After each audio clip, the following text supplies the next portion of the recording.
June 23rd will mark the third appearance in the BTC cage by Patrick Connors.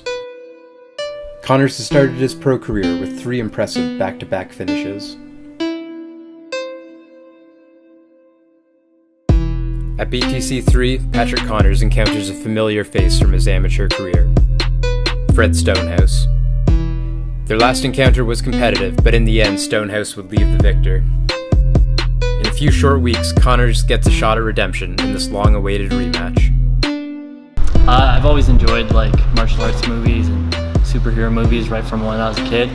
I had 2 older brothers who were always kind of roughhousing. My mind was just always thinking about it.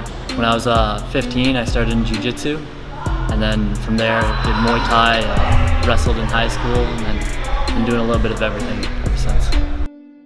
Within 3.5 years, I did 5 amateur kickboxing fights, 10 amateur MMA fights, and I competed in jiu-jitsu a handful of times as well. So I was just racking up the experience and enjoying myself doing it. Time!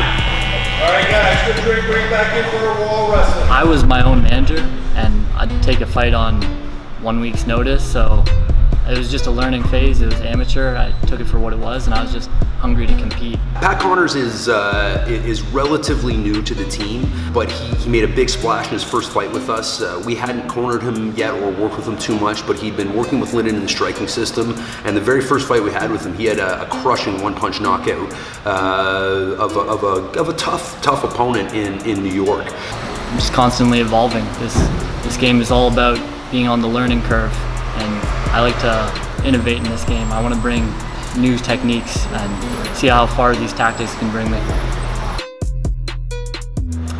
He was my first fight. It was a fun fight. The crowd loved it. Right? It was exciting, back and forth.